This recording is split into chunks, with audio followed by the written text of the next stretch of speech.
City Punjab Haryana Himachal. सत श्री अकाल, स्वागत है। गौरव शुक्ला मैं हां तुहाडे नाल। ਅਸੀਂ ਤੁਹਾਨੂੰ ਇਸ ਬੁਲੇਟਿਨ ਦੇ ਵਿੱਚ ਬ੍ਰੇਕਲੈਸ ਯਾਨੀ ਕਿ ਬਿਨਾਂ ਬ੍ਰੇਕ ਤੋਂ ਪੰਜਾਬ ਭਰ ਦੀਆਂ ਖਬਰਾਂ ਦਿਖਾਵਾਂਗੇ। ਅੱਜ ਜ਼ਿਕਰ ਸੁਰਾਂ ਦੇ ਸਰਤਾਜ ਸਰਦੂਲ ਸਿਕੰਦਰ ਦਾ ਵੀ ਕਰਾਂਗੇ। ਉਹਨਾਂ ਦੇ ਅੰਤਿਮ ਦਰਸ਼ਨ ਕਰਨ ਦੇ ਲਈ ਵੱਡੀ ਗਿਣਤੀ 'ਚ ਲੋਕ ਪਹੁੰਚ ਰਹੇ ਨੇ। ਪਰ ਸ਼ੁਰੂਆਤ ਇਸ ਸਮੇਂ ਦੀ ਵੱਡੀ ਖਬਰ ਦੇ ਨਾਲ। ਖਬਰ ਜੁੜੀ ਹੋਈ ਹੈ ਸਿਆਸਤ ਦੇ ਨਾਲ। ਜੀ ਹਾਂ, ਕਾਂਗਰਸ ਦੇ ਵਿਧਾਇਕ ਪ੍ਰਗਟ ਸਿੰਘ, ਨਵਜੋਤ ਸਿੰਘ ਸਿੱਧੂ ਦੇ ਕਰੀਬੀ ਕਹੇ ਜਾਂਦੇ ਪ੍ਰਗਟ ਸਿੰਘ ਬਾਗੀ ਤੇਵਰ ਦਿਖਾ ਰਹੇ ਨੇ। ਵੱਡੀ ਖਬਰ ਹੈ, ਇਸ ਦੇ ਨਾਲ ਹੀ ਸ਼ੁਰੂਆਤ ਅੱਜ ਦੇ ਬੁਲੇਟਿਨ ਦੀ। ਪ੍ਰਗਟ ਸਿੰਘ ਨੇ ਕੈਪਟਨ ਦੀ ਲੀਡਰਸ਼ਿਪ ਦੇ ਉੱਤੇ ਸਿੱਧੇ ਸਵਾਲ ਚੁੱਕ ਦਿੱਤੇ ਨੇ ਤੇ ਪ੍ਰਗਟ ਸਿੰਘ ਕਹਿ ਰਹੇ ਨੇ ਕਿ ਵਾਅਦਿਆਂ ਦੇ ਮੁਤਾਬਕ ਖਰੀ ਨਹੀਂ ਰਹੀ ਹੈ 4 ਸਾਲ ਦੀ ਕਾਰਗੁਜ਼ਾਰੀ।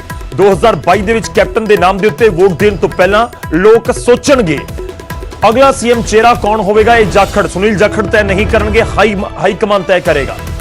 ਉਹਦਾ ਦੱਸ ਦਈਏ ਕਿ ਸਥਾਨਕ ਚੋਣਾਂ ਦੇ ਵਿੱਚ ਕਾਂਗਰਸ ਦੀ ਸ਼ਾਨਦਾਰ ਜਿੱਤ ਤੋਂ ਬਾਅਦ ਜਾਖੜ ਨੇ 2022 ਦੀਆਂ ਚੋਣਾਂ ਕੈਪਟਨ ਦੀ ਅਗਵਾਈ ਦੇ ਵਿੱਚ ਲੜਨ ਦੇ ਸੰਕੇਤ ਦਿੱਤੇ ਸਨ। ਕੈਪਟਨ ਫॉर 2022 ਦਾ ਇੱਕ ਪੋਸਟਰ ਵੀ ਰਿਲੀਜ਼ ਕੀਤਾ ਗਿਆ। ਹਾਲਾਂਕਿ ਪ੍ਰਗਟ ਸਿੰਘ ਕਹਿ ਰਹੇ ਨੇ ਕਿ 2022 ਦੇ ਵਿੱਚ ਕਾਂਗਰਸ ਦਾ ਸੀਐਮ ਚਿਹਰਾ ਕੌਣ ਹੋਵੇਗਾ ਇਹ ਪਾਰਟੀ ਹਾਈ ਕਮਾਨ ਤੈਅ ਕਰੇਗੀ। ਕੈਪਟਨ ਨੂੰ ਚਿਹਰਾ ਮੰਨਣਾ ਜਾਖੜ ਦੀ ਨਿੱਜੀ ਰਾਏ ਹੋ ਸਕਦੀ ਹੈ, ਪਰ ਜਾਖੜ ਤੈਅ ਨਹੀਂ ਕਰ ਸਕਦੇ ਕਿ 2022 ਚ ਪਾਰਟੀ ਦਾ ਚਿਹਰਾ ਕਿਹੜਾ ਹੋਏਗਾ। ਇਹ ਵੱਡੀ ਸਟੇਟਮੈਂਟ ਹੈ ਪ੍ਰਗਟ ਸਿੰਘ ਦੇ ਵੱਲੋਂ। ਪ੍ਰਗਟ ਸਿੰਘ ਸਾਬਕਾ ਓਲੰਪੀਅਨ ਨੇ, ਭਾਰਤੀ ਹਾਕੀ ਟੀਮ ਦੇ ਕਪਤਾਨ ਰਹਿ ਚੁੱਕੇ ਨੇ। ਸਿਆਸਤ ਦੇ ਵਿੱਚ ਐਂਟਰੀ ਕੀਤੀ, ਜਲੰਧਰ ਨਾਰਥ ਤੋਂ ਵਿਧਾਇਕ ਚੁਣੇ ਗਏ। ਪਰ ਇਸ ਸਭ ਦੇ ਵਿਚਾਲੇ ਕਿਉਂਕਿ ਨਵਜੋਤ ਸਿੰਘ ਸਿੱਧੂ ਦੇ ਨਾਲ ਹੀ ਉਹਨਾਂ ਨੇ ਕਾਂਗਰਸ 'ਚ ਐਂਟਰੀ ਕੀਤੀ ਸੀ, ਇਸ ਲਈ ਸਿੱਧੂ ਦੇ ਕਰੀਬੀ ਵੀ ਕਹੇ ਜਾਂਦੇ ਨੇ। ਪਰ ਪ੍ਰਗਟ ਸਿੰਘ ਦਾ ਸਿੱਧਾ ਇਹ ਬਿਆਨ ਜਾਂ ਚੁਣੌਤੀ ਇੱਕ ਵੱਡਾ ਸਵਾਲ ਜ਼ਰੂਰ ਕਾਂਗਰਸ ਦੇ ਸਾਹਮਣੇ ਖੜਾ ਕਰ ਰਿਹਾ ਹੈ। ਸ਼ਮਸ਼ੇਰ ਸਿੰਘ ਦੁੱਲੋ ਹੋਣ, ਪ੍ਰਤਾਪ ਸਿੰਘ ਬਾਜਵਾ ਹੋਣ, ਸਮੇਂ ਦੇ ਉੱਤੇ ਜਿਹੜੇ ਕੈਪਟਨ ਦੇ ਖਿਲਾਫ ਉਹਨਾਂ ਦੇ ਸੁਰ ਨਜ਼ਰ ਆਏ ਨੇ ਤੇ ਹੁਣ ਵਿਧਾਇਕ ਪ੍ਰਗਟ ਸਿੰਘ ਕਹਿ ਰਹੇ ਨੇ ਕਿ 2022 ਦੇ ਵਿੱਚ ਜਦੋਂ ਲੋਕ ਕੈਪਟਨ ਨੂੰ ਵੋਟ ਕਰਨਗੇ ਤਾਂ ਸੋਚਣਗੇ।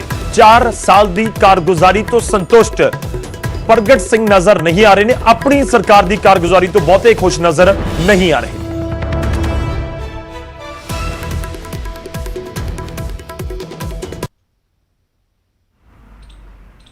ਅਗਲੇ ਸਾਲ ਪੰਜਾਬ ਦੇ ਵਿੱਚ ਵਿਧਾਨ ਸਭਾ ਚੋਣਾਂ ਹੋਣੀਆਂ ਨੇ ਔਰ 4 ਸਾਲ ਦੀ ਪਰਫਾਰਮੈਂਸ ਨੂੰ ਲੈ ਕੇ ਮੌਜੂਦਾ ਸਰਕਾਰ ਦੇ ਵਿਧਾਇਕ ਕਿਸ ਤਰੀਕੇ ਨਾਲ ਦੇਖ ਰਹੇ, ਕਿਉਂਕਿ ਬਜਟ ਇਜਲਾਸ ਵੀ ਆ ਰਿਹਾ ਵਾ ਔਰ ਦੂਜੇ ਪਾਸੇ ਕਿਸਾਨੀ ਦਾ ਵੀ ਅਹਿਮ ਮੁੱਦਾ ਵਾ। ਤਾਂ ਕੀ ਸਰਕਾਰ ਕਾਂਗਰਸ ਇੱਕ ਵਾਰ ਫਿਰ ਰਿਪੀਟ ਕਰੇਗੀ? ਕਿਉਂਕਿ ਸੁਨੀਲ ਜਾਖੜ ਹੋਰਾਂ ਨੇ ਕਹਿ ਦਿੱਤਾ ਹੈ ਕਿ 2022 ਦੇ ਲਈ ਇੱਕ ਵਾਰ ਫਿਰ ਕੈਪਟਨ ਅਮਰਿੰਦਰ ਸਿੰਘ ਨੂੰ ਵੋਟ ਪਾਓ। ਸਰ, ਕਿਸ ਤਰੀਕੇ ਦੇ ਨਾਲ ਲੱਗਦਾ ਕਿ 4 ਸਾਲ ਪਹਿਲਾਂ 2017 'ਚ ਜੋ ਵਾਅਦੇ ਕੀਤੇ ਸੀ 10 ਚੋਂ ਕਿੰਨੇ ਵਾਅਦੇ ਪੂਰੇ ਹੋਏ ਨੇ, ਜਾਂ ਫਿਰ ਤੁਹਾਨੂੰ ਲੱਗਦਾ ਕਿ ਉਹ ਵਾਅਦੇ ਸਿਰਫ ਔਰ ਸਿਰਫ ਵਾਅਦੇ ਰਹਿ ਗਏ ਆ? ਦੇਖੋ, ਅਲਟੀਮੇਟਲੀ ਇਹ ਤਾਂ ਲੋਕਾਂ ਨੇ ਡਿਸਾਈਡ ਕਰਨਾ ਹੁੰਦਾ, ਪਰ ਜਿਹੜੀ ਇਹ ਕਿਸਾਨੀ ਮੂਵਮੈਂਟ ਖੜੀ ਹੋਈ ਆ ਜਾਂ ਜਿਹੜੀ ਬਿੱਲ ਦੇ ਇਸ਼ੂ ਖੜੇ ਹੋਏ ਆ, ਉਹ ਪੰਜਾਬ ਦੇ ਵਿੱਚ ਲੀਡਰਸ਼ਿਪ ਤੋਂ ਲੋਕਾਂ ਦਾ ਭਰੋਸਾ ਰਿਐਲਿਟੀ ਦੇ ਵਿੱਚ ਇਹ ਆ ਵੀ ਉੱਠਿਆ ਹੈਗਾ।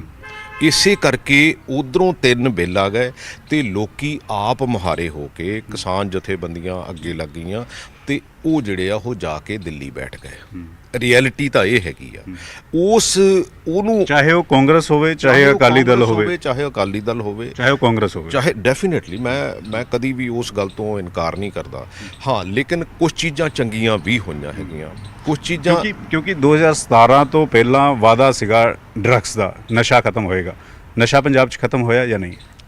ਦੇਖੋ, ਜਿਹੜਾ ਇਹ ਕਹਿ ਦੇਣਾ ਕਿ ਹਾਂ ਵੀ 4 ਹਫ਼ਤੇ ਦੇ ਵਿੱਚ ਨਸ਼ਾ ਖਤਮ ਹੋ ਜਾਊਗਾ, ਇਹ ਮੈਨੂੰ ਲੱਗਦਾ ਵੈਸੇ ਹੀ ਸਟੇਟਮੈਂਟ ਕੋਈ ਬਹੁਤੀ ਰੈਲੀਵੈਂਟ ਸਟੇਟਮੈਂਟ ਨਹੀਂ ਹੈਗੀ। ਦੇਖੋ, ultimately it is a administrative cum social problem. ਇਹ ਬਹੁਤ ਵੱਡਾ ਇਸ਼ੂ ਹੈ, ਐਵੇਂ ਛੋਟਾ ਇਸ਼ੂ ਨਹੀਂ ਹੈ। ਮਹਿੰਗਾ ਵੀ ਹੋਇਆ ਹੈਗਾ ਵੀ ਆ, ਔਰ ਇਹਦੇ ਵਿੱਚ ਕੁਛ ਵੱਡੀਆਂ ਮੱਛੀਆਂ ਫੜ ਵੀ ਹੋਈਆਂ, ਕੁਛ ਨਹੀਂ ਵੀ ਫੜ ਹੋਈਆਂ। ਕੁਛ ਜਿੱਦਾਂ ਇੱਕ ਦਾ ਕੇਸ ਹਜੇ ਹਾਈ ਕੋਰਟ ਦੇ ਵਿੱਚ ਬੰਦ ਲਿਫਾਫੇ ਦੇ ਵਿੱਚ ਪਿਆ ਹੈਗਾ। ਮੈਂ ਤਾਂ ਇਸ ਗੱਲ ਤੇ ਵੀ ਹੈਰਾਨ ਹਾਂ ਵੀ ਹਾਈ ਕੋਰਟ ਦੇ ਵਿੱਚ ਮਤਲਬ ਪਿਛਲੇ 2.5 ਕਿ 3 ਸਾਲਾਂ ਦੀ ਇੱਕ ਰਿਪੋਰਟ ਬੰਦ ਲਿਫਾਫੇ ਦੇ ਵਿੱਚ ਪਈ ਆ। ਮੈਨੂੰ ਨਹੀਂ ਲੱਗਦਾ ਕਿ ਸਾਡੇ ਸਿਸਟਮ ਨੂੰ ਇਹੋ ਜਿਹੇ ਕੰਮ ਕਰਨੇ ਚਾਹੀਦੇ ਆ, ਕਿਉਂਕਿ ਜਿਹੜਾ ਗੱਲ ਠੀਕ ਆ ਉਹ ਠੀਕ ਆ, ਜਿਹੜੀ ਗੱਲ ਗਲਤ ਹੈ ਉਹ ਗਲਤ ਆ। ਮੈਨੂੰ ਲੱਗਦਾ ਕਿ ਜਿਹੜਾ ਮਾਈਨਿੰਗ ਵਾਲਾ ਇਸ਼ੂ ਆ, ਡਰੱਗਸ ਵਾਲਾ ਇਸ਼ੂ ਆ, ਸ਼ਰਾਬ ਵਾਲਾ ਇਸ਼ੂ ਆ, ਉਹਦੇ ਤੇ ਸਾਨੂੰ ਕੰਮ ਕਰਨ ਦੀ ਜ਼ਰੂਰਤ ਹੈਗੀ। ਤੁਹਾਡੇ ਦੋਸਤ ਨਵਜੋਤ ਸਿੰਘ ਸਿੱਧੂ, ਹਰੀਸ਼ ਰਾਵਤ ਕਹਿ ਰਹੇ ਕਿ ਜ਼ਿੰਮੇਵਾਰੀ ਜਲਦ ਮਿਲ ਸਕਦੀ। ਪਿਛਲੇ 1.5-2 ਸਾਲ ਤੋਂ ਕਾਂਗਰਸ ਤੋਂ ਜ਼ਿਆਦਾ ਕਿਤੇ ਨਜ਼ਰ ਨਹੀਂ ਆਉਂਦੇ, ਇੱਕਾ ਦੁੱਕਾ ਨਜ਼ਰ ਆਉਂਦੇ।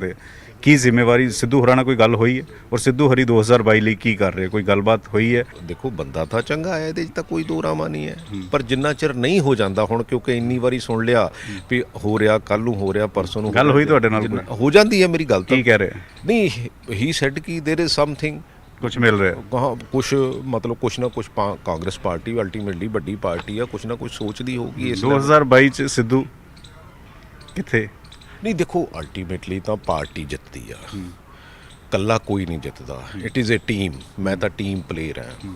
ਲੇਕਿਨ ਸੁਨੀਲ ਜਾਖੜ ਨੇ ਤਾਂ ਕਹਿਤਾ ਨਾ ਕਿ 2022 ਲਈ ਕੈਪਟਨ ਚਿਹਰਾ, ਕੈਪਟਨ ਨੂੰ ਵੋਟ ਪਏਗੀ। ਨਹੀਂ ਸੁਨੀਲ ਜਾਖੜ ਬੇਸਿਕਲੀ ਉਹਨਾਂ ਦੀ ਆਪਣੀ ਓਪੀਨੀਅਨ ਹੈਗੀ ਆ, ਪੰਜਾਬ ਪੀਸੀਸੀ ਦੇ ਪ੍ਰਧਾਨ ਹੈਗੇ ਆ, ਬਟ ਅਲਟੀਮੇਟਲੀ ਇਹ ਪ੍ਰੈਰੋਗੇਟਿਵ ਤਾਂ I think with high command ਹੈਗਾ। 17 ਚ ਕੈਪਟਨ ਦੇ ਨਾਂ ਤੇ ਵੋਟ ਪਈ ਸੀ, ਚਾਹੁੰਦਾ ਹੈ ਪੰਜਾਬ ਕੈਪਟਨ ਦੀ ਸਰਕਾਰ।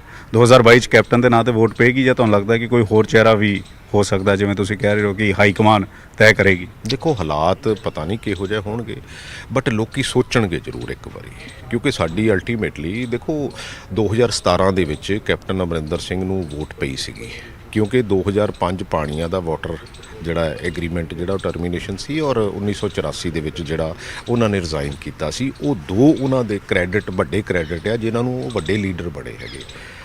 ਇਸ ਵਾਰੀ ਜਿੰਨੀ ਪਰਫਾਰਮੈਂਸ ਦੀ ਗੱਲ ਹੈਗੀ 4 ਸਾਲਾਂ ਦੀ, ਉਹ ਉਨੀ ਵਧੀਆ ਨਹੀਂ ਹੈ ਜਿੰਨੀ ਵਧੀਆ ਹੋਣੀ ਚਾਹੀਦੀ ਸੀ, ਜਿੰਨੀ ਵਧੀਆ ਇਹ ਕਪੈਸਿਟੀ ਰੱਖਦੇ ਆ। ਲੋਕ ਸੋਚਣਗੇ ਕਿ ਕੈਪਟਨ ਨੂੰ ਵੋਟ ਪਾਣੀ ਹੈ ਜਾਂ ਨਹੀਂ ਪਾਣੀ। ਦੇਖੋ ਡੈਫੀਨੇਟਲੀ, ਔਰ ਪਾਰਟੀ ਵੀ ਸੋਚੇਗੀ ਕਿ ਕੈਪਟਨ ਨੂੰ ਚਿਹਰਾ ਬਣਾਉਣਾ ਹੈ ਜਾਂ ਨਹੀਂ। ਉਹ ਤਾਂ ਡਿਪੈਂਡ ਕਰਦਾ, ਕਿਉਂਕਿ ਮੈਂ ਤਾਂ ਕੋਈ ਐਡਾ ਵੱਡਾ ਕੋਈ ਉਹ ਨਹੀਂ ਕਰ ਸਕਦਾ, but at the same time ਮੇਰੀ ਸੋਚ ਇਹ ਹੈਗੀ ਆ ਵੀ ਯੈਸ ਡੈਫੀਨੇਟਲੀ ਸੋਚਣਾ ਪਊਗਾ।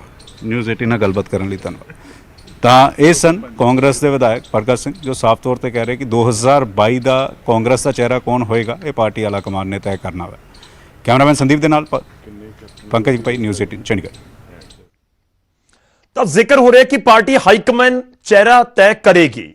ਇਸ ਦੇ ਮਤਲਬ ਬਹੁਤ ਸਾਰੇ ਕੱਢੇ ਜਾ ਸਕਦੇ ਨੇ, ਪਰ ਜਿਸ ਤਰੀਕੇ ਨਾਲ ਉਹਨਾਂ ਨੇ ਸਟੇਟਮੈਂਟ ਦਿੱਤੀ ਹੈ ਪ੍ਰਗਟ ਸਿੰਘ ਨੇ ਕਿ ਲੋਕ ਸੋਚਣਗੇ ਜ਼ਰੂਰ 4 ਸਾਲ ਦੀ ਜੋ ਕਾਰਗੁਜ਼ਾਰੀ ਰਹੀ ਹੈ ਉਹ ਜਿੰਨੀ ਚੰਗੀ ਹੋਣੀ ਚਾਹੀਦੀ ਸੀ ਉਨੀ ਚੰਗੀ ਨਹੀਂ ਹੈ, ਤਾਂ ਇਹ ਬਾਗੀ ਸੁਰ ਲਾਜ਼ਮੀ ਤੌਰ ਤੇ ਕਹੇ ਜਾ ਸਕਦੇ ਨੇ। ਇਸ ਤੋਂ ਪਹਿਲਾਂ ਰਾਜ ਸਭਾ ਐਮਪੀ ਸ਼ਮਸ਼ੇਰ ਦੁੱਲੋਂ ਵੀ ਆਪਣੀ ਸਰਕਾਰ ਦੀ ਕਾਰਗੁਜ਼ਾਰੀ ਤੇ ਸਵਾਲ ਚੁੱਕ ਚੁੱਕੇ ਨੇ।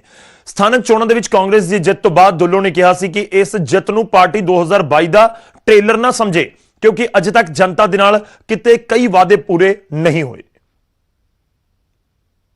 ਇਸ ਕਰਕੇ ਹਾਲਾਤ ਇਹੋ ਜਿਹੇ ਪੰਜਾਬ ਦੇ ਵਿੱਚ ਪੋਲੀਟੀਕਲ ਜਿਹੜੀ ਐਟਮੋਸਫੀਅਰ ਹੈ ਜੇ ਕਲੀਅਰ ਨਹੀਂ ਹੈ। ਲੋਕਲ ਬਾਡੀ ਜਿੱਤ ਕੇ ਸਾਨੂੰ ਨਵੇਸਲੇ ਹੋਣ ਦੀ ਜ਼ਰੂਰਤ ਨਹੀਂ। ਅਸੀਂ 17 'ਚ ਜੋ ਵਾਅਦੇ ਕਰਕੇ ਆਏ ਹਾਂ ਲੋਕਾਂ ਨਾਲ, ਹਨਾ, ਤਲਵੰਡੀ ਸਾਬੋ ਜਿੱਥੇ ਚੜ੍ਹਦਾ ਤਖਤ ਹੈ, ਪੰਜਵਾਂ ਤਖਤ ਹੈ, ਤਖਤ ਦੇ ਉੱਤੇ ਸੌਹਾਂ ਖਾਧੀਆਂ ਤੀਆਂ, ਪਾਕ ਹੋ ਕੇ ਨਿਕਲ ਲੋਕਾਂ 'ਚ ਵਾਹ ਤਾਂ ਹੋਊਗੀ ਜੇ ਕੋਈ ਕਰਕੇ ਦਿਖਾਵਾਂਗੇ। ਬਾਈ ਦਾ ਬਹੁਤ ਬੜਾ ਚੈਲੰਜ ਹੈ, ਉਹ ਚੈਲੰਜ ਸਮੇਂ ਸਿਰ ਲੋਕ ਦੱਸਣਗੇ। ਇਸ ਲਈ ਜੋ ਵਾਅਦੇ ਕੀਤੇ ਨੇ ਸੌਹਾਂ ਖਾ ਕੇ ਕੀਤੇ ਪੂਰੇ ਕਰੇ ਸਰਕਾਰ। ਖਾਸ ਤੌਰ ਲਈ ਕੈਪਟਨ ਚਿਹਰਾ, ਕੈਪਟਨ ਨੂੰ ਵੋਟ ਪਏਗੀ। ਨਹੀਂ ਸੁਨੀਲ ਜਾਖੜ ਬੇਸਿਕਲੀ ਉਹਨਾਂ ਦੀ ਆਪਣੀ ਓਪੀਨੀਅਨ ਹੈਗੀ ਆ, ਪੰਜਾਬ ਪੀਸੀਸੀ ਦੇ ਪ੍ਰਧਾਨ ਹੈਗੇ ਆ, ਬਟ ਅਲਟੀਮੇਟਲੀ ਇਹ ਪ੍ਰੈਰੋਗੇਟਿਵ ਤਾਂ I think with high command ਹੈਗਾ। 17 ਚ ਕੈਪਟਨ ਦੇ ਨਾਂ ਤੇ ਵੋਟ ਪਈ ਸੀ, ਚਾਹੁੰਦਾ ਹੈ ਪੰਜਾਬ ਕੈਪਟਨ ਦੀ ਸਰਕਾਰ।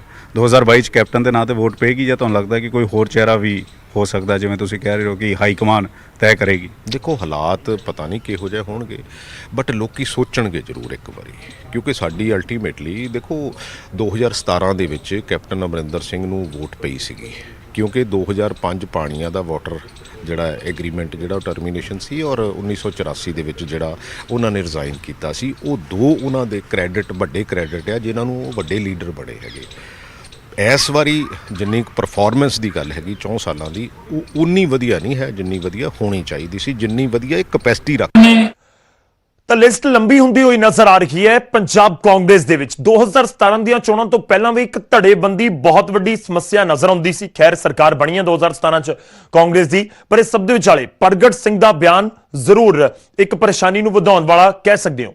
ਸਿੱਧਾ ਰੁਕ ਕਰਦੇ ਹਾਂ, ਇਸ ਸਮੇਂ ਸਾਡੇ ਸਹਿਯੋਗੀ ਸਾਡੇ ਨਾਲ ਜੁੜ ਰਹੇ ਨੇ ਪੰਕਜ ਕਪਾਹੀ। ਪੰਕਜ ਨੇ ਪ੍ਰਗਟ ਸਿੰਘ ਹੋਰਾਂ ਦੇ ਨਾਲ ਗੱਲਬਾਤ ਕੀਤੀ ਹੈ। ਸਿੱਧਾ ਪੰਕਜ ਦਾ ਰੁਕ ਕਰਦੇ ਹਾਂ। ਪੰਕਜ, ਜੋ ਜ਼ਿਕਰ ਅਸੀਂ ਕਰ ਰਹੇ ਹਾਂ, ਨਿਚੋੜ ਕੀ ਕੱਢਿਆ ਜਾਵੇ ਪ੍ਰਗਟ ਸਿੰਘ ਨਾਲ ਜੋ ਤੁਸੀਂ ਗੱਲਬਾਤ ਕੀਤੀ ਹੈ ਉਹਨਾਂ ਦੀ ਪੂਰੀ ਇੰਟਰਵਿਊ ਦਾ, ਕਿਉਂਕਿ ਨਾਰਾਜ਼ਗੀ ਪ੍ਰਗਟ ਸਿੰਘ ਦੀ ਹੈ ਜਾਂ ਨਾਰਾਜ਼ਗੀ ਨਵਜੋਤ ਸਿੰਘ ਸਿੱਧੂ ਨੂੰ ਅਹੁਦਾ ਨਹੀਂ ਮਿਲਿਆ ਇਸ ਕਰਕੇ ਹੈ, ਜਾਂ ਫਿਰ ਵਾਕਈ 4 ਸਾਲ ਦਾ ਜੋ ਲੇਖਾ ਜੋਖਾ ਲੋਕਾਂ ਦੇ ਸਾਹਮਣੇ ਰੱਖਣਾ ਹੈ ਉਸ ਨੂੰ ਲੈ ਕੇ ਪ੍ਰਗਟ ਸਿੰਘ ਸਵਾਲ ਚੁੱਕ ਰਹੇ ਹਨ? ਕਿਵੇਂ ਸਮਝਿਆ ਜਾਵੇ ਇਸ ਪੂਰੇ ਬਿਆਨ ਨੂੰ?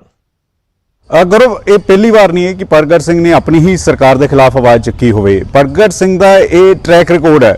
ਅਗਰ ਕਿਤੇ ਕੁਝ ਗਲਤ ਹੁੰਦਾ ਹੈ, ਅਗਰ ਸੁਣਵਾਈ ਨਹੀਂ ਹੁੰਦੀ ਤਾਂ ਪ੍ਰਗਟ ਸਿੰਘ ਖੁੱਲ ਕੇ ਬੋਲਦੇ ਨੇ, ਖੁੱਲ ਕੇ ਮੁੱਖ ਮੰਤਰੀ ਦੇ ਸਾਹਮਣੇ ਚਿੱਠੀ ਵੀ ਲਿਖਦੇ ਨੇ ਔਰ ਮੀਡੀਆ ਦੇ ਸਾਹਮਣੇ ਵੀ ਮੁਖਾਤਿਬ ਹੁੰਦੇ ਨੇ। ਹੁਣ ਕਿਉਂਕਿ 8 ਤਰੀਕ ਨੂੰ ਬਜਟ ਪੇਸ਼ ਹੋਣਾ ਵਾ ਔਰ ਇਸੇ ਮੁਤਲਕ ਇੰਟਰਵਿਊ ਜਿਹੜਾ ਵਾ ਉਹ ਪ੍ਰਗਟ ਸਿੰਘ ਹੋਰਾਂ ਦਾ ਕੀਤਾ ਗਿਆ ਸੀਗਾ ਕਿ ਇੱਕ ਪਾਸੇ ਸੁਨੀਲ ਜਾਖੜ ਹੋਰਾਂ ਨੇ 2022 ਦੇ ਵਿੱਚ ਇੱਕ ਵਾਰ ਫਿਰ ਤੋਂ ਮੁੱਖ ਮੰਤਰੀ ਦਾ ਚਿਹਰਾ ਜਿਹੜਾ ਉਹ ਕੈਪਟਨ ਅਮਰਿੰਦਰ ਸਿੰਘ ਨੂੰ ਐਲਾਨ ਦਿੱਤਾ ਗਿਆ ਵਾ, ਤਾਂ ਕੀ 2017 ਵਾਲਾ ਕਰਿਸ਼ਮਾ ਜਿਹੜਾ ਵਾ ਉਹ 2022 ਚ ਕੈਪਟਨ ਅਮਰਿੰਦਰ ਸਿੰਘ ਕਰ ਪਾਣਗੇ? ਤਾਂ ਪ੍ਰਗਟ ਸਿੰਘ ਨੇ ਸਾਫ਼ ਤੌਰ ਤੇ 4 ਸਾਲ ਦੀ ਜੋ ਸਰਕਾਰ ਦੀ ਕਾਰਗੁਜ਼ਾਰੀ ਰਹੀ ਹੈ, ਕਿਉਂਕਿ ਨਸ਼ੇ ਨੂੰ ਲੈ ਕੇ ਜਿੱਥੇ ਵਿਰੋਧੀ ਸਵਾਲ ਖੜੇ ਕਰਦੇ ਨੇ ਕਿ 2017 ਤੋਂ ਪਹਿਲਾਂ ਕਿਹਾ ਗਿਆ ਸੀਗਾ ਕਿ 4 ਹਫ਼ਤਿਆਂ 'ਚ ਨਸ਼ਾ ਖਤਮ ਕਰ ਦਿੱਤਾ ਜਾਏਗਾ, ਨਸ਼ਾ ਉਸੇ ਤਰੀਕੇ ਦੇ ਨਾਲ ਹੈ। ਅਗਰ ਬਾਕੀ ਵਾਅਦੇ ਵੀ ਗੱਲ ਕੀਤੀ ਜਾਵੇ ਤਾਂ ਉਸ ਨੂੰ ਲੈ ਕੇ ਵੀ ਸਿਸਟਮ ਦੇ ਅੰਦਰ ਜੋ ਤਕਨੀਕੀ ਖਰਾਬੀ ਔਰ ਉਹ ਸਿਸਟਮ ਚਲਾ ਕੌਣ ਰਿਹਾ ਹੈ? ਸਰਕਾਰ ਚਲਾ ਰਹੀ ਹੈ ਔਰ ਸਰਕਾਰ ਦੇ ਵਿੱਚ ਮੁੱਖ ਮੰਤਰੀ ਅਗਵਾਈ ਕਰ ਰਹੇ ਨੇ।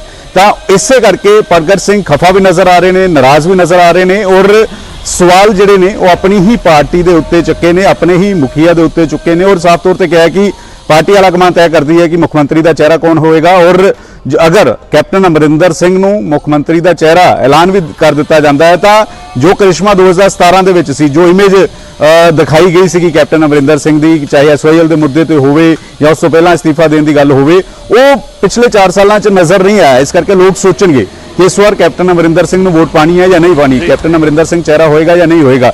ਔਰ ਇਹ ਕਾਂਗਰਸ ਦੇ ਅੰਦਰ ਕੱਲੇ ਪ੍ਰਗਟ ਸਿੰਘ ਖਫਾ ਜਾਂ ਫਿਰ ਇਹ ਕਹੀਏ ਕਿ ਨਾਰਾਜ਼ ਨਹੀਂ ਨੇ, ਹੋਰ ਵੀ ਇੱਕ ਲੰਬੀ ਫਹਿਰਿਸਤ ਹੈ। ਚਾਹੇ ਪ੍ਰਤਾਪ ਸਿੰਘ ਬਾਜਵਾ ਦੀ ਗੱਲ ਕੀਤੀ ਜਾਵੇ, ਉਹ ਲਗਾਤਾਰ ਸਮੇਂ-ਸਮੇਂ ਤੇ ਆਵਾਜ਼ ਚੁੱਕਦੇ ਆਏ, ਅਸ਼ਵਨੀ ਸ਼ੇਖਰੀ ਲਗਾਤਾਰ ਸਵਾਲ ਚੁੱਕਦੇ ਆਏ ਨੇ, ਇਸ ਤੋਂ ਇਲਾਵਾ ਸ਼ਮਸ਼ੇਰ ਦੁੱਲੋ ਲਗਾਤਾਰ ਆਪਣੀ ਸਰਕਾਰ ਨੂੰ ਘੇਰਦੇ ਹੋਏ ਨਜ਼ਰ ਆਏ ਨੇ। ਨਵਜੋਤ ਸਿੰਘ ਸਿੱਧੂ ਪਹਿਲਾਂ ਤੋਂ ਹੀ ਸਾਈਡਲਾਈਨ ਹੋਏ ਨੇ, ਜਦੋਂ ਮੰਤਰਾਲੇ 'ਚ ਸੀਗੇ ਉਦੋਂ ਵੀ ਉਹਨਾਂ ਨੇ ਕਈ ਸਾਰੇ ਸਵਾਲ ਜਿਹੜੇ ਹੈ ਮੁੱਖ ਮੰਤਰੀ ਤੇ ਚੁੱਕੇ ਸੀ, ਅਧਿਕਾਰੀਆਂ ਦੇ ਉੱਤੇ ਚੁੱਕੇ ਸੀਗੇ। ਔਰ ਹੁਣ ਜਦੋਂ 1 ਸਾਲ ਤੋਂ ਵੀ ਘੱਟ ਦਾ ਸਮਾਂ ਰਹਿ ਗਿਆ ਤਾਂ ਉਸ ਵੇਲੇ ਸਵਾਲ ਜਿਹੜੇ ਨੇ ਉਹ ਪ੍ਰਗਟ ਸਿੰਘ ਚੱਕ ਰਹੇ ਨੇ ਔਰ ਇਹ ਲੰਬੀ ਫਹਿਰਿਸਤ ਜਿਹੜੀ ਹੈ ਉਹ ਹੋ ਸਕਦੀ ਹੈ। ਅਸ਼ਵਨੀ ਸ਼ੇਖਰੀ ਨਾਲ ਵੀ ਗੱਲ ਕੀਤੀ ਜਾਵੇ ਤਾਂ ਉਹ ਵੀ ਹਾਂ 'ਚ ਹਾਂ ਮਿਲਾਉਂਦੇ ਹੋਏ ਨਜ਼ਰ ਆ ਸਕਦੇ ਆ। ਬਿਲਕੁਲ ਆ ਲਿਸਟ ਲੰਬੀ ਹੋ ਸਕਦੀ ਹੈ। ਪੰਕਜ, ਮੈਂ ਇੱਕ ਹੋਰ ਛੋਟੀ ਜਿਹੀ ਚੀਜ਼ ਜਾਣਨੀ ਚਾਹੁੰਦਾ ਕਿਉਂਕਿ ਨਵਜੋਤ ਸਿੰਘ ਸਿੱਧੂ ਦਾ ਜ਼ਿਕਰ ਹੋਇਆ ਹੈ। ਨਵਜੋਤ ਸਿੰਘ ਸਿੱਧੂ ਨੂੰ ਲੈ ਕੇ ਵੀ ਉਹਨਾਂ ਨੇ ਸਟੇਟਮੈਂਟ ਦਿੱਤੀ ਕਿ ਹਾਂ there is something. Navjot Singh Sidhu ਕਹਿ ਰਹੇ ਨੇ ਮੇਰੀ ਗੱਲ ਹੋਈ ਹੈ। ਇਸ ਦਾ ਮਤਲਬ ਕੀ ਕੱਢਿਆ ਜਾਵੇ? देयर इज समथिंग ਦਾ ਮਤਲਬ ਕਿ ਆਉਣ ਵਾਲੇ ਦਿਨਾਂ ਦੇ ਵਿੱਚ ਬਹੁਤ ਜਲਦ ਨਵਜੋਤ ਸਿੰਘ ਸਿੱਧੂ ਐਕਸ਼ਨ 'ਚ ਨਜ਼ਰ ਆ ਸਕਦੇ ਨੇ, ਕਿਉਂਕਿ ਪ੍ਰਗਟ ਸਿੰਘ ਸਿੱਧੂ ਦੇ ਬਹੁਤ ਕਰੀਬੀ ਕਹੇ ਜਾਂਦੇ ਨੇ। ਤੇ ਜੇਕਰ ਪ੍ਰਗਟ ਸਿੰਘ ਕਹਿ ਰਹੇ ਨੇ ਕਿ ਸਿੱਧੂ ਨੂੰ ਉਮੀਦ ਹੈ ਜਾਂ ਸਿੱਧੂ ਨੇ ਕਿਹਾ ਹੈ ਕਿ ਹਾਂ ਕੁਝ ਨਾ ਕੁਝ ਜ਼ਰੂਰ ਨਜ਼ਰ ਆ ਰਿਹਾ ਹੈ, ਤਾਂ ਕੀ ਕਿਆਸ ਲਗਾਏ ਜਾਣ ਇਸ ਨੂੰ ਲੈ ਕੇ ਵੀ? ਦੇਖੋ 2017 ਤੋਂ ਪਹਿਲਾਂ ਗੁਰਵ ਜਦੋਂ ਕਾਂਗਰਸ ਦੇ ਵਿੱਚ ਐਂਟਰੀ ਹੋਈ ਸੀ ਨਵਜੋਤ ਸਿੰਘ ਸਿੱਧੂ ਦੀ, ਤਾਂ ਉਸ ਵੇਲੇ ਪ੍ਰਗਟ ਸਿੰਘ ਨਾਲ ਆਏ ਸੀਗੇ ਔਰ ਇਹ ਕਿਹਾ ਜਾਂਦਾ ਹੈ ਕਿ ਇੱਕ ਖਿਡਾਰੀ ਹੋਣ ਦੇ ਨਾਤੇ ਵੀ ਉਹਨਾਂ ਨਾਲ ਇੱਕ ਵੱਖਰੇ ਤਰ੍ਹਾਂ ਦੀ ਦੋਸਤੀ ਔਰ ਅਗਰ ਆਵਾਜ਼ ਵੀ ਚੁੱਕਣੀ ਹੋਵੇ ਤਾਂ ਉਹ ਵੀ ਇੱਕ ਵੱਖਰੇ ਤਰੀਕੇ ਦੀ ਦੋਸਤੀ ਦੋਵਾਂ ਦੇ ਵਿਚਾਲੇ ਹੈ। ਔਰ ਲਗਾਤਾਰ ਇਹ ਕਿਹਾ ਜਾਂਦਾ ਹੈ ਕਿ ਨਵਜੋਤ ਸਿੰਘ ਸਿੱਧੂ ਖੇਮੇ ਦੇ ਪ੍ਰਗਟ ਸਿੰਘ ਨੇ ਔਰ ਗੱਲਬਾਤ ਵੀ ਲਗਾਤਾਰ ਹੁੰਦੀ ਆਈ ਹੈ। ਲੇਕਿਨ ਨਵਜੋਤ ਸਿੰਘ ਸਿੱਧੂ ਨੂੰ ਨਵੀਂ ਜ਼ਿੰਮੇਵਾਰੀ ਨੂੰ ਲੈ ਕੇ ਪਿਛਲੇ 1 ਸਾਲ ਤੋਂ ਲਗਾਤਾਰ ਚਰਚਾ ਬਣੀ ਰਹੀ ਹੈ। ਹਾਈ ਕਮਾਨ ਨੇ ਹੁਣ ਇੱਕ ਗੱਲ ਸਾਫ਼ ਕਰ ਦਿੱਤੀ ਹੈ ਕਿ ਅਗਰ ਸਿੱਧੂ ਨੂੰ ਜ਼ਿੰਮੇਵਾਰੀ ਮਿਲਣੀ ਹੈ ਤਾਂ ਉਹ ਕੈਪਟਨ ਅਮਰਿੰਦਰ ਸਿੰਘ ਦੀ ਮਨਜ਼ੂਰੀ ਤੋਂ ਬਾਅਦ ਹੀ ਮਿਲੇਗੀ। ਕੈਪਟਨ ਅਮਰਿੰਦਰ ਸਿੰਘ ਇਹ ਸਾਫ਼ ਕਰ ਚੁੱਕੇ ਨੇ ਕਿ ਸਿੱਧੂ ਨੇ ਜ਼ਿੰਮੇਵਾਰੀ ਲੈਣੀ ਹੈ ਤਾਂ ਬਿਜਲੀ ਮਹਿਕਮਾ ਖਾਲੀ ਪਿਆ ਵਾ ਔਰ ਨਵਜੋਤ ਸਿੰਘ ਸਿੱਧੂ ਸਾਫ਼ ਕਰ ਚੁੱਕੇ ਨੇ ਕਿ ਬਿਜਲੀ ਮਹਿਕਮਾ ਉਹਨਾਂ ਨੇ ਲੈਣਾ ਨਹੀਂ ਹੈ। ਤਾਂ ਇਸੇ ਕਰਕੇ ਅਜੇ ਤੱਕ ਇਸ ਗੱਲ ਨੂੰ ਲੈ ਕੇ ਸ਼ਸ਼ੋਪਨ ਜ਼ਰੂਰ ਬਣਿਆ ਹੋਇਆ। ਲੇਕਿਨ ਪਿਛਲੇ ਦਿਨਾਂ 'ਚ ਪ੍ਰਗਟ ਸਿੰਘ ਦੇ ਬੇਟੇ ਦੀ ਸ਼ਾਦੀ ਤੇ ਵੀ ਨਵਜੋਤ ਸਿੰਘ ਸਿੱਧੂ ਆਏ ਸੀ, ਉੱਥੇ ਵੀ ਚਰਚਾ ਹੋਈ, ਉੱਥੇ ਉਹਨਾਂ ਨੇ ਕਿਹਾ ਕਿ ਗੱਲਬਾਤ ਚੱਲ ਰਹੀ ਹੈ ਔਰ ਜਲਦ ਫੈਸਲਾ ਜਿਹੜਾ ਵਾ ਉਹ ਲਿੱਤਾ ਜਾਏਗਾ। ਗੌਰਵ ਜੀ ਬਿਲਕੁਲ, ਤਾਂ ਇੱਕ ਵੱਡੀ ਚੁਣੌਤੀ ਜ਼ਰੂਰ ਹੋਏਗੀ ਕਾਂਗਰਸ ਦੇ ਸਾਹਮਣੇ ਵੀ ਜਿਸ ਤਰੀਕੇ ਨਾਲ ਸਟੇਟਮੈਂਟ ਦਿੱਤੀ ਗਈ ਹੈ ਵਿਧਾਇਕ ਪ੍ਰਗਟ ਸਿੰਘ ਹੋਰਾਂ ਦੇ ਵੱਲੋਂ। ਸ਼ੁਕਰੀਆ, ਧੰਨਵਾਦ ਸਾਡੇ ਨਾਲ ਜੁੜਨ ਦੇ ਲਈ ਪੰਕਜ, ਇਸ ਪੂਰੀ ਜਾਣਕਾਰੀ ਦੇ ਲਈ। ਪ੍ਰਗਟ ਸਿੰਘ ਦੇ ਨਾਲ ਗੱਲਬਾਤ ਨਿਊਜ਼ 18 ਪੰਜਾਬ ਨੇ ਕੀਤੀ ਹੈ, ਪੰਕਜ ਕਪਾਹੀ ਹੋਰਾਂ ਨੇ ਕੀਤੀ ਹੈ। ਤੇ ਇਸ ਵਿਚਾਲੇ ਪ੍ਰਗਟ ਸਿੰਘ ਦਾ ਬਿਆਨ ਆਪਣੇ ਆਪ ਦੇ ਵਿੱਚ ਬਹੁਤ ਸਾਰੇ ਸਵਾਲ ਖੜੇ ਕਰਦਾ ਹੈ ਕਿ ਆਖਿਰ ਵਾਕਈ ਕਾਂਗਰਸ ਦੇ ਅੰਦਰ ਆਲ ਇਜ਼ ਵੈਲ ਹੈ ਜਾਂ ਨਹੀਂ ਹੈ। ਕਿ ਜੇਕਰ ਕਾਂਗਰਸ ਦੇ ਸਾਹਮਣੇ ਚੁਣੌਤੀ ਹੈ ਅੱਜ, ਜੇਕਰ ਆਪੋਜੀਸ਼ਨ ਦੀ ਚੁਣੌਤੀ ਕਹੀ ਜਾਵੇ ਜਾਂ ਫਿਰ ਧੜੇਬੰਦੀ ਹੀ ਇੱਕ ਚੁਣੌਤੀ ਕਹੀ ਜਾਵੇ। ਖੈਰ ਪ੍ਰਗਟ ਸਿੰਘ ਜਿਵੇਂ ਪੰਕਜ ਵੀ ਜ਼ਿਕਰ ਕਰ ਰਹੇ ਸੀ ਕਿ ਟਰੈਕ ਰਿਕਾਰਡ ਹੈ ਬਹੁਤ ਵਾਰੀ, ਅੱਗੇ ਵੀ ਇਸ ਤਰੀਕੇ ਇਸੇ ਲਹਿਜ਼ੇ ਦੇ ਵਿੱਚ ਉਹਨਾਂ ਨੇ ਆਪਣਾ ਪੱਖ ਰੱਖਿਆ ਹੈ। ਤੁਸੀਂ ਇਸ ਨੂੰ ਇਹ ਵੀ ਕਹਿ ਸਕਦੇ ਹੋ ਕਿ ਪਾਰਟੀ ਲਾਈਨ ਤੋਂ ਉੱਤੇ ਉੱਠ ਕੇ ਕਈ ਵਾਰ ਉਹ ਗੱਲ ਕਰ ਦਿੰਦੇ ਨੇ, ਇੱਕ ਅਲੱਗ ਤਰੀਕੇ ਦੀ ਸ਼ਖਸੀਅਤ ਦੇ ਵਜੋਂ ਜਾਣੇ ਜਾਂਦੇ ਨੇ। ਬਹੁਤ ਲੰਬਾ ਵੇਲਾ ਦੇਸ਼ ਨੂੰ ਦਿੱਤਾ ਉਹਨਾਂ ਨੇ ਬਤੌਰ ਹਾਕੀ ਪਲੇਅਰ, ਤੇ ਨਵਜੋਤ ਸਿੰਘ ਸਿੱਧੂ ਨੂੰ ਲੈ ਕੇ ਵੀ ਉਹਨਾਂ ਨੇ ਸਟੇਟਮੈਂਟ ਦਿੱਤੀ ਹੈ। ਖੈਰ ਦੇਖਣਾ ਹੋਵੇਗਾ ਕਿ ਹਾਈ ਕਮਾਨ ਵਾਕਈ ਤੈਅ ਕਰਦੀ ਹੈ ਜਾਂ ਫਿਰ ਕੈਪਟਨ ਦੇ ਚਿਹਰੇ ਦੇ ਉੱਤੇ ਹੀ 2022 ਦੀਆਂ ਚੋਣਾਂ ਦੇ ਵਿੱਚ ਕਾਂਗਰਸ ਉਤਰਦੀ। ਬਾਈ ਲਈ ਕੈਪਟਨ ਚਿਹਰਾ, ਕੈਪਟਨ ਨੂੰ ਵੋਟ ਪਏਗੀ। ਨਹੀਂ, ਸੁਨੀਲ ਜਾਖੜ ਬੇਸਿਕਲੀ ਉਹਨਾਂ ਦੀ ਆਪਣੀ ਓਪੀਨੀਅਨ ਹੈਗੀ ਆ, ਪੰਜਾਬ ਪੀਸੀਸੀ ਦੇ ਪ੍ਰਧਾਨ ਹੈਗੇ ਆ, ਬਟ ਅਲਟੀਮੇਟਲੀ ਇਹ ਪ੍ਰੈਰੋਗੇਟਿਵ ਤਾਂ I think with high command ਹੈਗਾ ਆ। 17 ਚ ਕੈਪਟਨ ਦੇ ਨਾਂ ਤੇ ਵੋਟ ਪਈ ਸੀ, ਚਾਹੁੰਦਾ ਹੈ ਪੰਜਾਬ ਕੈਪਟਨ ਦੀ ਸਰਕਾਰ। 2022 ਚ ਕੈਪਟਨ ਦੇ ਨਾਂ ਤੇ ਵੋਟ ਪਏਗੀ ਜਾਂ ਤੁਹਾਨੂੰ ਲੱਗਦਾ ਕਿ ਕੋਈ ਹੋਰ ਚਿਹਰਾ ਵੀ ਹੋ ਸਕਦਾ, ਜਿਵੇਂ ਤੁਸੀਂ ਕਹਿ ਰਹੇ ਹੋ ਕਿ ਹਾਈ ਕਮਾਨ ਤੈਅ ਕਰੇਗੀ? ਦੇਖੋ, ਹਾਲਾਤ ਪਤਾ ਨਹੀਂ ਕਿਹੋ ਜਿਹੇ ਹੋਣਗੇ, ਬਟ ਲੋਕੀ ਸੋਚਣਗੇ ਜ਼ਰੂਰ ਇੱਕ ਵਾਰੀ, ਕਿਉਂਕਿ ਸਾਡੀ ਅਲਟੀਮੇਟਲੀ ਦੇਖੋ 2017 ਦੇ ਵਿੱਚ ਕੈਪਟਨ ਅਮਰਿੰਦਰ ਸਿੰਘ ਨੂੰ ਵੋਟ ਪਈ ਸੀਗੀ, ਕਿਉਂਕਿ 2005 ਪਾਣੀਆਂ ਦਾ ਵਾਟਰ ਜਿਹੜਾ ਐਗਰੀਮੈਂਟ ਜਿਹੜਾ ਉਹ ਟਰਮੀਨੇਸ਼ਨ ਸੀ, ਔਰ 1984 ਦੇ ਵਿੱਚ ਜਿਹੜਾ ਉਹਨਾਂ ਨੇ ਰਿਜ਼ਾਈਨ ਕੀਤਾ ਸੀ। ਉਹ ਦੋ ਉਹਨਾਂ ਦੇ ਕ੍ਰੈਡਿਟ, ਵੱਡੇ ਕ੍ਰੈਡਿਟ ਆ ਜਿਨ੍ਹਾਂ ਨੂੰ ਉਹ ਵੱਡੇ ਲੀਡਰ ਬਣੇ ਹੈਗੇ। ਇਸ ਵਾਰੀ ਜਿੰਨੀ ਪਰਫਾਰਮੈਂਸ ਦੀ ਗੱਲ ਹੈਗੀ 4 ਸਾਲਾਂ ਦੀ, ਉਹ ਉਨੀ ਵਧੀਆ ਨਹੀਂ ਹੈ ਜਿੰਨੀ ਵਧੀਆ ਹੋਣੀ ਚਾਹੀਦੀ ਸੀ, ਜਿੰਨੀ ਵਧੀਆ ਇਹ ਕਪੈਸਿਟੀ ਰੱਖਦੇ ਆ। ਇਹਨਾਂ ਖਬਰਾਂ ਦੇ